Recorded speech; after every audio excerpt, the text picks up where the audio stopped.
जय जगन्नाथ समस्त ମୁଁ ତମମାନଙ୍କୁ ପୁଣି ଥରେ ସ୍ୱାଗତ କରୁଛି ଏକ ନୂଆ ଭିଡ଼ିଓକୁ। ଆଜି ଆମେ ଏ ଭିଡ଼ିଓରେ ancient India history top selected question କରିବା, ଯେଉଁ ସବୁ କୋଶ୍ଚିନ୍ ଆମର ଓଡ଼ିଶା ଗଭର୍ଣ୍ଣମେଣ୍ଟର ସମସ୍ତ ଏକ୍ଜାମ୍ ପାଇଁ ଏଇଟା କ'ଣ ହେଲ୍ପଫୁଲ୍ ରହିବ। ତ ତା ପୂର୍ବରୁ ମୁଁ ଆଉ ଗୋଟେ କଥା କହିବାକୁ ଚାହୁଁଛି କି ଆମେ ଯଦି ଆପଣମାନେ କ'ଣ ଓଡ଼ିଶା କମ୍ପିଟେଟିଭ୍ ଏକ୍ଜାମ୍ ପାଇଁ ପ୍ରିପାରେସନ୍ କରୁଛନ୍ତି ତ ଗୌରବ ପାଠଶାଳା ଏଇ ଚ୍ୟାନେଲ୍ରେ ଆମର ଏଇ ଚ୍ୟାନେଲ୍ରେ କ'ଣ ନା ଓଡ଼ିଆ ଗ୍ରାମାର, ମର୍ଣ୍ଣିଂରେ ଓଡ଼ିଆ ଗ୍ରାମାର, ଇଭିନିଂରେ ଇଂଲିଶ ଗ୍ରାମାର ଆଉ କ'ଣ ଆମର ଆଫ୍ଟରନୁନ୍ରେ ଜିକେ ର ପ୍ରିପାରେସନ୍ ପାଇଁ ତୁମମାନଙ୍କୁ ଭିଡ଼ିଓ ମିଳିପାରିବ। କନସେପ୍ଟ ୱିଥ୍ MCQ ସବୁ ଟପ୍ ସିଲେକ୍ଟେଡ୍ MCQ ଯେଉଁ ପ୍ରିଭିୟସ୍ ଇୟର୍ କୋଶ୍ଚିନ୍କୁ ଆନାଲାଇଜ୍ କରିକି ସବୁ କୋଶ୍ଚିନ୍ ବନାଯାଇଛି ସେସବୁ ତୁମକୁ ବିଲକୁଲ ସହଜରେ ମିଳିପାରିବ। ତୁମେ ସେଥିରୁ କ'ଣ ପ୍ରିପାରେସନ୍ ମଧ୍ୟ କରିପାରିବ। ତ ଚାଲ ଆଜି ଆମେ କ'ଣ ancient India history top selected question କରିବା। ତ ଚାଲ ଫାର୍ଷ୍ଟ ନମ୍ବର କୋଶ୍ଚିନ୍ ଷ୍ଟାର୍ଟ କରିବା। तो एक नंबर क्वेश्चन पचारा who is known as the father of Indian archaeology. भारतीय प्रत्नतत्व पिता भाव में किए जनाशुना father of the Indian archaeology बोली क्या कह जाए। तो ऑप्शन ए ना ऑप्शन बी ना ऑप्शन सी ना ऑप्शन डी जॉन मार्शल ना अलेक्जेंडर कनिंगम ना आर डी बानाजी ना दयाराम सानी। कौन हम ना अलेक्जेंडर कनिंगम होती फादर ऑफ इंडियन आर्कोलॉजी मन रखी था कौन ना फादर ऑफ इंडियन आर्कोलॉजी पचारे कौन हम अलेक्जेंडर कनिंगम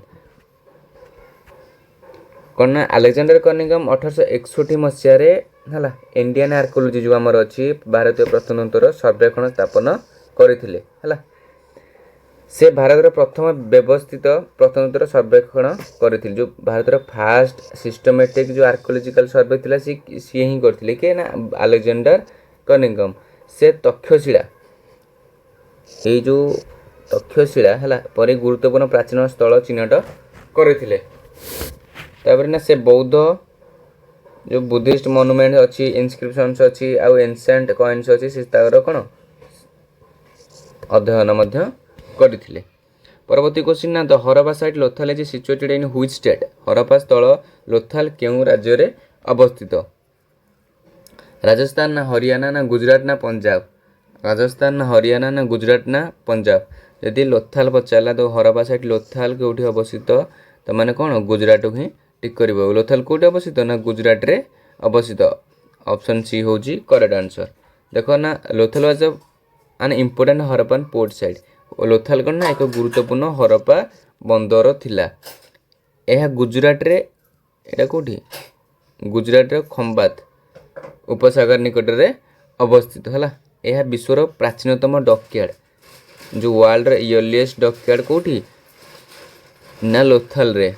लोथल कोट ना गुजरात रे अवस्थित। Evidence of maritime trade with Mesopotamia found here कौन एठारे मेसोपोटामिया सह समुद्र वाणिज्य चिन्हट आमको मिली। परवर्ती क्वेश्चन कौन ना which was the first metal used by man.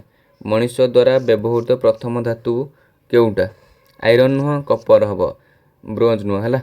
तो कौन ना कपर हूँ मनुष्य द्वारा व्यवहृत प्रथम धातु जोटा कि आम पढ़ीचे कौन ना कपर है। देखो ना copper was the first metal used by human. तंबा मनुष्य द्वारा व्यवहृत प्रथम धातु थिला बुझल। यह जंत्र आभूषण अस्त्र तैयारी ପାଇଁ व्यवहृत होता। ये जो कपड़ा से लोग कौन यूज करते ना मेकिंग कौन टूल्स है ऑर्नामेंट्स आउ वेपन्स कौन ना जंत्र आभूषण और अस्त्र तैयारी करने व्यवहार करुले। यही जुग को तंबा पत्थर जुग बा चाल्कोलिथिक एज कह जाए बुझिपाल। यही जो कपर यूज करते से जुग कौन कहला ना चाल्कोलिथिक एज बोली कह जाए। पर तंबा सह कौन मिसला टीन मिसला बा ब्रोंज टीन मिसी ब्रोंज तैयारी हैला। तो जदि पचार कपर कौन ना कपर हूँ ह्यूमन जो ह्यूमन द्वारा व्यवहृत प्रथम मेटाल बा धातु। परवर्ती question the great bath was founded in which Indus valley site. पचारा जो great bath Indus valley site जो ग्रेट बाथ कौटी मिली। बृहत स्नानागार केउ सिंधु सभ्यता स्थल में मिलता। हरप्पा ना मोहनजोदारो ना कालीबंगा ना रूपर कौन हम ना मोहनजोदारो। जदि ग्रेट बाथ कथा पचारा कौन हम ना मोहनजोदारो ठारे कौन ग्रेट बाथ मिलता कौटी ना मोहनजोदारो। देखो ना the great bath was discovered at Mohenjodaro कौन बृहत जो ग्रेट बाथ कौटी मोहनजोदारो ठारे मिलता।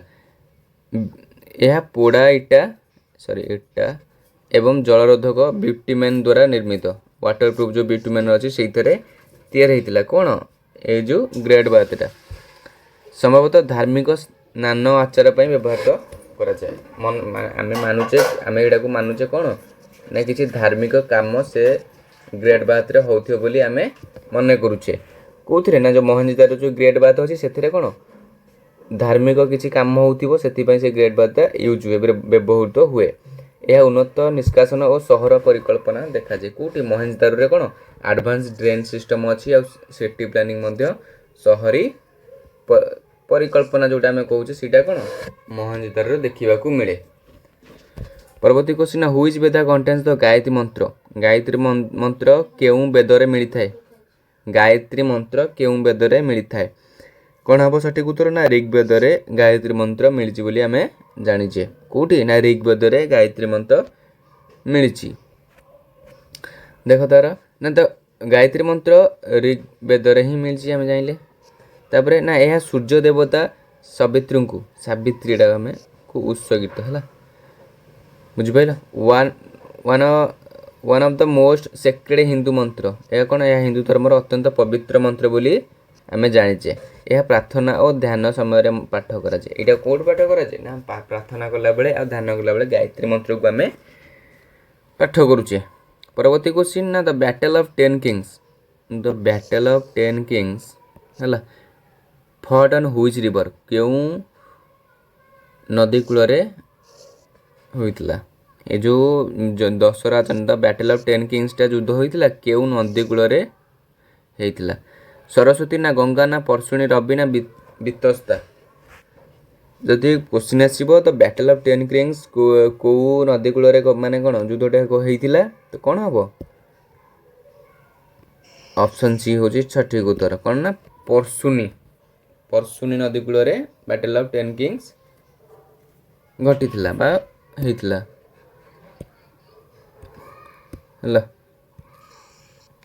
बुझिपाल देखो ना तो battle of 10 kings is mention in Rigveda ये जो दशहरा दिन जो 10 किंग्स विषय में कौट माने मिलूँ ना ऋग्वेद उल्लेख अच्छी कौन ना ऋग्वेद उल्लेख अच्छी इट वाज द कौन फॉट नियर परशुनी रिवर यहाँ कौन यह परशुनी जो नदी राबी नदी कूल होइथिला बुझिपाल राजा सुदास 10टी जातिर मिलित सेना को पराजित करते युद्धटा कौट होता ना राबी बा पार्शुनी नदी कूल होइथिला यह भारतर जातिर शक्ति बढ़ाइला यहाँ कौन ना भारत जातिर शक्ति बढ़ाइला कौ युद्ध ना द बैटल ऑफ 10 किंग्स है। परवर्ती क्वेश्चन तो सत्यमेव जयते इज टेकन फ्रॉम व्हिच उपनिषद से पचारा जो सत्यमेव जयते सेटा को उपनिषद रु आसी कथ उपनिषद ना मुंडक ना चांडक्य ना केन कौन हम ना सत्यमेव जयते कहले मुंडक उपनिषद रु आसी कौटू ना मुंडक उपनिषद रु आसी देख ना सत्यमेव जयते मीन्स ट्रूथ अलोन ट्रिम्थ है सत्यमेव जयते अर्थ सत्य ही विजय हुए कौन ना सत्य ही विजय हुए देख it is taken from Mundaka Upanishad यह मुंडक उपनिषद रु आसी है कौटू ना मुंडक उपनिषद रु आसी यह भारतर जातीय प्रतीक उपर लिखा जाइए यहाँ कौन ना भारतर जातीय प्रतीक उपर लिखा जाइए नेशनल एम्ब्लेम उपर लिखा जापर ना यह सत्य न्याय धर्मर प्रतीक यह कौन सिंबल ऑफ कौन सत्य न्याय आउ धर्म ट्रूथ जस्टिस एंड राइटनेस है। परवर्ती क्वेश्चन देखो ना who was the founder of the Haryanka dynasty of Magadha मगधर जो हरियंक वंश था तार फाउंडर किए प्रतिष्ठाता किए थे कौन हम ना आर सठिक उत्तर होची बिंबसार किए थे ना बिंबसार थे हरियाणा डायनेस्टीर प्रतिष्ठाता बा फाउंडर कौन हम ना Bimbisara the founder of the Haryanka dynasty है किए थे ना बिंबसार बुझिपाल ही रूल्ड कौन Magadha in the 6th century BC से कौन ना से सॉरी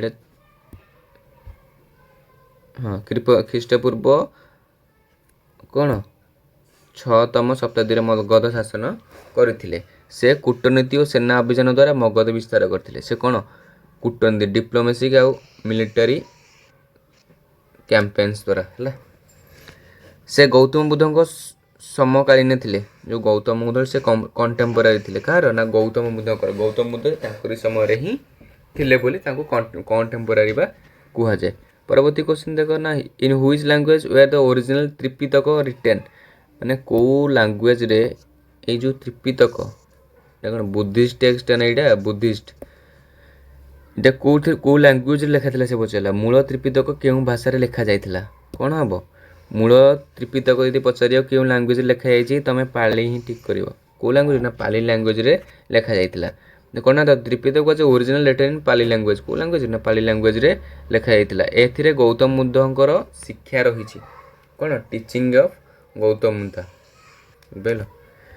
ଏହି ଗ୍ରନ୍ଥ ଗୁଡ଼ିକ ତିନୋଟି ପିଟକରେ ବିଭକ୍ତ। ଏ ଯେଉଁ ତ୍ରିପିଟକ ବୋଲି କହୁଛେ କ'ଣ ଥ୍ରୀ ପିଟକ ବୋଲି ତିନି ଭାଗରେ ବିଭକ୍ତ ବୋଲି ତାକୁ ତ୍ରିପିଟକ ଆମେ କହୁଛେ ହେଲା। ସେଗୁଡ଼ିକ ବିନୟ ସେଗୁଡ଼ା କ'ଣ ଦେୟାର ବିନୟ ପିଟକ, ସୂତ ପିଟକ ଆଉ ଗୋଟେ କ'ଣ ଅଭିଧାମ ପିଟକ। ଏ ଯେଉଁ ତ୍ରିପିଟକ ବୋଲି କ'ଣ ଗୋଟେ ହେଉଛି ବିନୟ ପିଟକ, ଆଉ ଗୋଟେ ସୂତ ପିଟକ ଆଉ ଗୋଟେ ଅଭିଧାମ ପିଟକ, ବୁଝିପାରିଲ। ତ୍ରିପିଟକର ଓରିଜିନାଲ୍ ଲାଙ୍ଗୁଏଜ୍ କ'ଣ କହିଲେ ନା ପାଳି। ପରବର୍ତ୍ତୀ କ୍ୱେଶ୍ଚିନ୍ ଦେଖ ନା where did the Gautama Buddha deliver his first sermon. Gautama Buddha ତାଙ୍କର ଯେଉଁ ପ୍ରଥମ ଉପଦେଶ କେଉଁଠାରେ ଦେଇଥିଲେ? ଗୌତମ ବୁଦ୍ଧ ତାଙ୍କର ପ୍ରଥମ ଉପଦେଶ କେଉଁଠାରେ ଦେଇଥିଲେ? କ'ଣ ବୋଧଗୟା ନା ସାରନାଥ ନା କୁଶୀନଗର ନା ଲୁମ୍ବିନୀ? ବୋଧନାଥ ନା ସାରନାଥ ନା କୁଶୀନଗର ନା ଲୁମ୍ବିନୀ? କ'ଣ ହେବ? କ'ଣ ହେବ ସଠିକ୍ ଉତ୍ତର ନା ମହାବୀର। କିଏ ଥିଲେ? ମହାବୀର ଥିଲେ କ'ଣ 24ତମ ତୀର୍ଥଙ୍କର ହେଲା। କିଏ ଥିଲେ ନା ମହାବୀର ଥିଲେ 24ତମ ତୀର୍ଥଙ୍କର। ଏଇଟା କ'ଣ ହେବ ନା ମହାବୀର। ପରବର୍ତ୍ତୀ କ୍ୱେଶ୍ଚିନ୍ ତାର ଏକ୍ସପ୍ଲାନେସନ୍ ଦେଖ ନା ମହାବୀର ଜୈନ ଧର୍ମର 24ତମ ତୀର୍ଥଙ୍କର ଥିଲେ। କିଏ ଥିଲେ? ମହାବୀର ଥିଲେ 24ତମ ତୀର୍ଥଙ୍କର। ସେ ବୈଶାଳୀ ଅଞ୍ଚଳରେ ଜନ୍ମଗ୍ରହଣ କରିଥିଲେ। ଯଦି ମହାବୀରଙ୍କ ବିଷୟରେ ପଚାରିଲା ସେ କେଉଁଠି ଜନ୍ମଗ୍ରହଣ କରିଥିଲେ ତ କ'ଣ ହେବ? ବୈଶାଳୀ ଅଞ୍ଚଳରେ ଜନ୍ମଗ୍ରହଣ କରିଥିଲେ। କେଉଁଠି ନା ବୈଶାଳୀ ଅଞ୍ଚଳରେ ଜନ୍ମଗ୍ରହଣ କରିଥିଲେ। ସେ ଅହିଂସା ସତ୍ୟ ଅପରିଗ୍ରହ ଶିକ୍ଷା ଦେଇଥିଲେ। ସେ କ'ଣ ନା ଅହିଂସା ହେଲା ଟ୍ରୁଥ୍ ଆଉ ଅପରିଗ୍ରହକୁ ଶିକ୍ଷା ଦେଇଥିଲେ। ସେ କ'ଣ ପାବାପୁରୀରେ ନିର୍ବାଣ ଲାଭ କରିଥିଲେ। କେଉଁଠି? ନିର୍ବାଣ ଯେଉଁ କେଉଁଠି ଯେଉଁ ଇନଲାଇଟମେଣ୍ଟ ଆମେ କହୁଛେ ସେଇଟା କ'ଣ ପାୱାପୁରୀ ବିହାର ଠାରେ ସିଏ ସେଇଟାକୁ ତାଙ୍କୁ ଇନଲାଇଟମେଣ୍ଟ ବା ତାଙ୍କୁ ନିର୍ବାଣ ମିଳିଥିଲା ପ୍ରାପ୍ତ ହୋଇଥିଲା। ଯଦି ପଚାରିଲା କ'ଣ ମହାବୀର କେତେତମ ତୀର୍ଥଙ୍କର ନା 24ତମ ତୀର୍ଥଙ୍କର। ପରବର୍ତ୍ତୀ କ୍ୱେଶ୍ଚିନ୍ ନା which Maurya ruler is known as Amitraghata ନା କେଉଁ ମୌର୍ଯ୍ୟ ଶାସକ ଅମୃତ ଘାତ ଭାବରେ ପରିଚିତ? କ'ଣ ହେବ ନା ଚନ୍ଦ୍ରଗୁପ୍ତ ମୌର୍ଯ୍ୟ ନା ବିନ୍ଦୁସାର ଅଶୋକ ନା ଦଶରଥ? ଅମୃତ ଘାତ କହିଲେ କାହାକୁ ବୁଝାଏ? ଅମୃତ ଘାତ କହିଲେ ବିନ୍ଦୁସାରଙ୍କୁ ବୁଝାଏ। କ'ଣ ହେବ ନା ବିନ୍ଦୁସାର ହେଉଛି ସଠିକ୍ ଉତ୍ତର। ଅମୃତସାର କହିଲେ କାହାକୁ ବୁଝାଏ ନା ବିନ୍ଦୁସାରଙ୍କୁ ବୁଝାଏ। ଦେଖ ନା ବିନ୍ଦୁସାର ଚନ୍ଦ୍ରଗୁପ୍ତ ମୌର୍ଯ୍ୟଙ୍କ ପୁଅ ଥିଲେ। ସେ କାହାର ପୁଅ ଥିଲେ? ଯଦି ପଚାରିଲା ବିନ୍ଦୁସାର କିଏ ଥିଲେ ନା ଚନ୍ଦ୍ରଗୁପ୍ତ ମୌର୍ଯ୍ୟଙ୍କ ପୁଅ ଥିଲେ। କାହାର ନା ଚନ୍ଦ୍ରଗୁପ୍ତ ମୌର୍ଯ୍ୟଙ୍କ ସନ୍ ଅଫ୍ ଚନ୍ଦ୍ରଗୁପ୍ତ ମୌର୍ଯ୍ୟ। କ'ଣ ନା ଗ୍ରୀକ୍ ଲେଖକମାନେ ତାଙ୍କୁ ଅମୃତଘାତ ବୋଲି କହୁଥିଲେ। ତାଙ୍କୁ ଯେଉଁ ଅମୃତଘାତ ବୋଲି କାହାକୁ ବିନ୍ଦୁସାରଙ୍କୁ କୁହାଯାଉଥିଲା।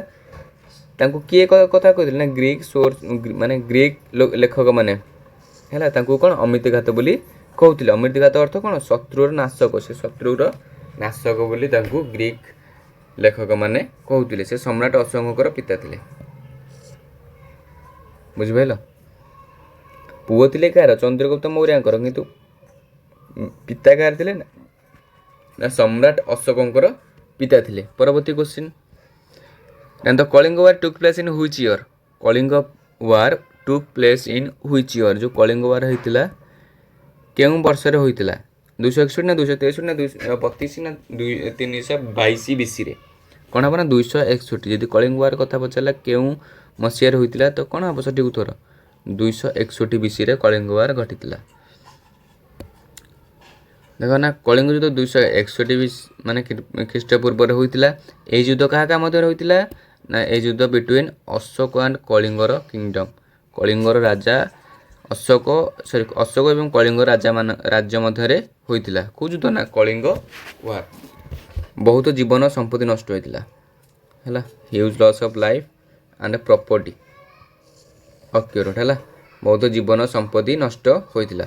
ଏଇ ଯେଉଁ କଳିଙ୍ଗ ୱାର ପରେ କ'ଣ ହେଲା ନା ପରେ ଅଶୋକ ବୌଦ୍ଧ ଧର୍ମ ବା ବୁଦ୍ଧିଜମ୍ ଯେଉଁଟାକୁ ଆମେ କହୁଛେ ବୁଦ୍ଧିଜମ୍କୁ ଆପଣେଇ ଦେଇଥିଲେ ଏବଂ ଧର୍ମନୀତି ଗ୍ରହଣ କରିଥିଲେ। ଏ ଯେଉଁ ସିଏ ଦେଖିଲେ କି ଏତେ ହ୍ୟୁଜ୍ ଲସ୍ ହୋଇଥିଲା ଯେଉଁ ଅଫ୍ ଲାଇଫ୍, ଏତେ ବହୁତ ଜୀବନ ଯାଇଥିଲା, ସେଠୁରୁ ସିଏ ମାନେ କ'ଣ ନିଜକୁ ବଦଳେଇକି କ'ଣ କଲେ ନା ଆଡପ୍ଟେଡ୍ କ'ଣ କଲେ ନା ବୁଦ୍ଧିଜମ୍କୁ ଗ୍ରହଣ କରିଥିଲେ ଓ ଧର୍ମନୀତି ଗ୍ରହଣ କରିଥିଲେ। ପରବର୍ତ୍ତୀ କ୍ୱେଶ୍ଚିନ୍ ନା who was the author of Indica? Who was the author of Indica? ଇଣ୍ଡିକାର କିଏ ଲେଖକ ଥିଲେ?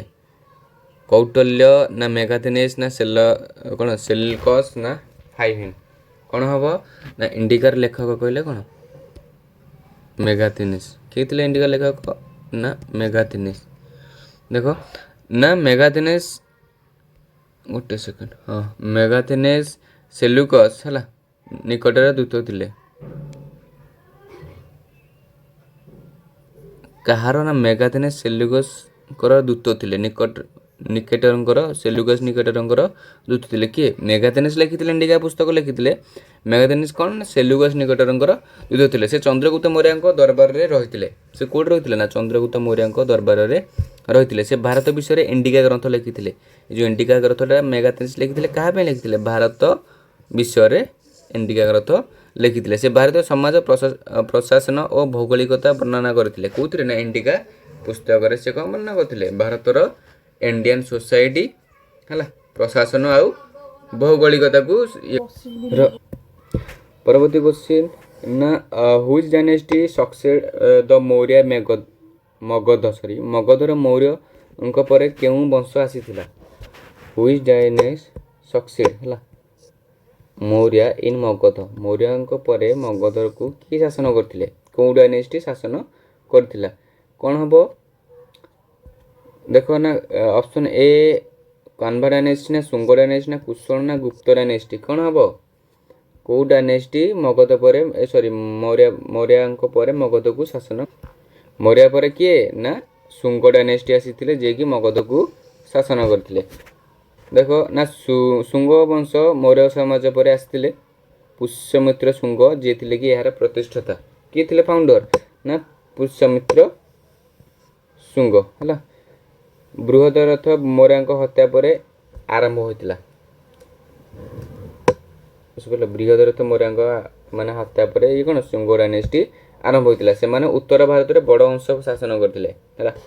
ସେ ଉତ୍ତର ଭାରତରେ ବଡ଼ ଅଂଶ ଶାସନ କରିଥିଲେ। ତ ପରବର୍ତ୍ତୀ କ୍ୱେଶ୍ଚିନ୍ ଦେଖ ହୁ ଷ୍ଟାର୍ଟେଡ୍ ଦ ଶକ ଏରା ଇନ୍ 780 AD? 780 ADରେ କିଏ ଶକ ଯୁଗ କିଏ ଆରମ୍ଭ କରିଥିଲେ? ଅଶୋକ ନା କନିଷ୍କ ନା ରୁଦ୍ରଦମନ ନା ଚନ୍ଦ୍ରଗୁପ୍ତ? ଶକ ଏରାର ଅଶୋକ ନୁହଁ, ଚନ୍ଦ୍ରଗୁପ୍ତ ବି ନୁହଁ, ତ କ'ଣ ହେବ? କନିଷ୍କ ନା ରୁଦ୍ରଦମନ? କ'ଣ ହେବ ନା କନିଷ୍କ ଥିଲେ ଯିଏକି ଶକ ଏରାକୁ ଆରମ୍ଭ କରିଥିଲେ ବା ଶକ ଏରାକୁ ଆରମ୍ଭ କରିଥିଲେ। କିଏ ଥିଲେ ନା କନିଷ୍କ। ଦେଖ ନା କନିଷ୍କ କୁଷାଣ ସାମ୍ରାଜ୍ୟର ପ୍ରସିଦ୍ଧ ଶାସକ ଥିଲେ। କିଏ ଥିଲେ?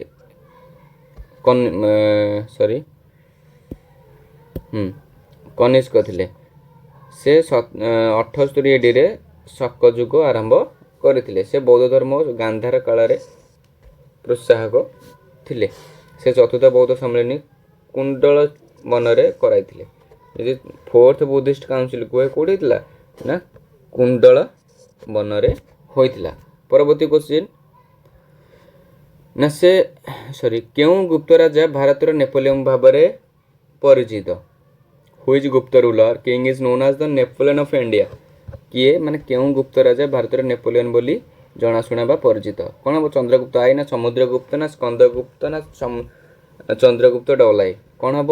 ଆର ସଠିକ୍ ଉତ୍ତର ଯଦି ନେପୋଲିୟନ ଅଫ୍ ଇଣ୍ଡିଆ ବୋଲି କାହାକୁ କୁହାଯାଏ ନା ସମୁଦ୍ରଗୁପ୍ତଙ୍କୁ ନେପୋଲିୟନ ଅଫ୍ ଇଣ୍ଡିଆ କୁହାଯାଏ।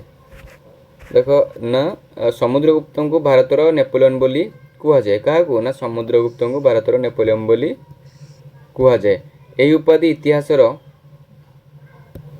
यही उपाधि किए ना इतिहासकार किए VA स्मिथ देइथिले काकू ना समुद्रगुप्त को भारतर नेपोलियन बोली किए कहिथिले इतिहासक हिस्ट्रीवान किए ना VA स्मिथ से भारत जुड़ा जय यात्रा पाई प्रसिद्ध है से कौन भारत जुड़ा जो जय यात्रा है मिलिटारी कनक्वेस्ट आक्रोश इंडिया तांको सफलता कौन अलाहाबाद स्तंभ शिलालेख लिखा जाइए अलाहाबाद जो अलाहाबाद पिलर इनस्क्रिप्शन रे तांकर सब कौन सफलता अचीवमेंट सब रेकर्ड अच्छी परवर्ती क्वेश्चन ना द आयरन पिलर आट कौन मेहेरोलेर was build during whose dynasty जो आयरन पिलरटा अच्छी कोठी आट मेहेरोलेर वाज बिल्ड ड्यूरिंग कहा को डायनेस्टी रे माने मेहेरोलेर लौह स्तंभ केउ वंश समय रे निर्मित माने को वंश समय रे से जो पिलरटा गढ़ा होइथिला बा निर्माण करा जाइथिला कोन अब मौर्य ना गुप्त ना नंद ना कुषण मन रख गुप्त डायनेस्टी समय रे जो द आयरन पिलर ऑफ मेहेरोलेर निर्माण करा जाइथिला देखो तो आयरन पिलरटा कोड ना दिल्ली रो सॉरी गोटे सेकेंड ना दिल्ली रो लौह स्तंभ गुप्त जुगर थिला प्रोबेबली डेडिकेटेड टू क्या ना चंद्रगुप्त डबल लाइन को कौन डेडिकेटेड थिला संभवतः कौन चंद्रगुप्त को यहाँ उत्सर्गित जो पिलरटा आयरन पिलरटा क्या डेडिकेटेड थिला ना चंद्रगुप्त को डेडिकेटेड थिला यह जंग न लागू सॉरी जंग जो कौन नष्ट न होगा है कौन लगुवा लौह प्रस्तुत प्रसिद्ध यह जंग न लगुवा लौह प्रजुक्ति प्रसिद्ध है एथे जंग लगुनि से कौन आयरन टेक्नोलोजी यहाँ प्रसिद्ध अच्छी यह दिल्ली मेहरोली अवस्थित कौटी अवस्थित ना दिल्ली मेहरोली ठारे अवस्थित परवर्ती क्वेश्चन देख ना हु रोट पंचतंत्र किए लिखिले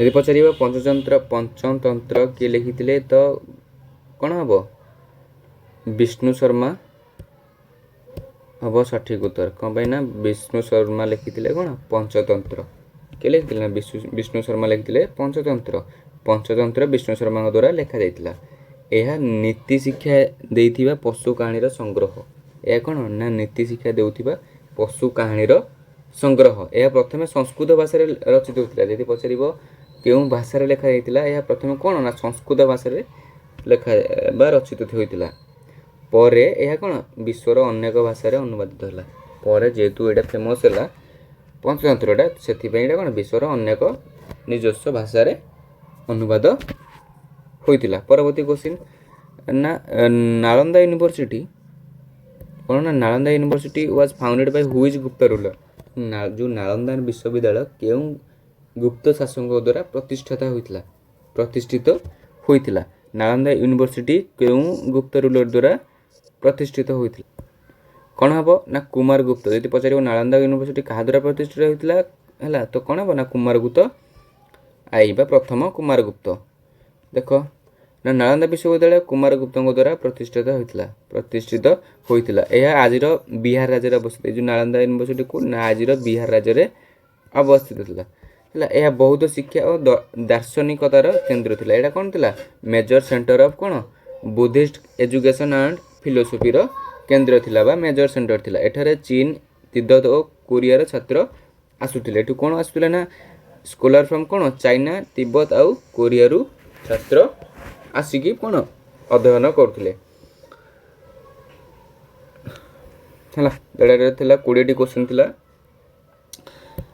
20 टा क्वेश्चन तो यही सब क्वेश्चन तुम कौन एग्जाम रे आसे प्रीवियस ईयर क्वेश्चन को एनालाइज करके सब क्वेश्चन बनाइथिला एटा थिला part 1 ancient Indian history top selected question part 1 तापर कौन आर पार्ट 2 आसीबो आउ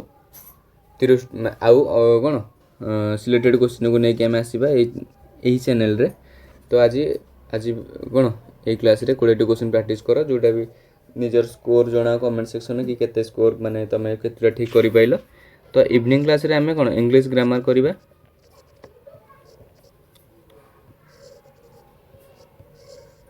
ତ ଚାଲ ରହୁଛି, ଜୟ ଜଗନ୍ନାଥ।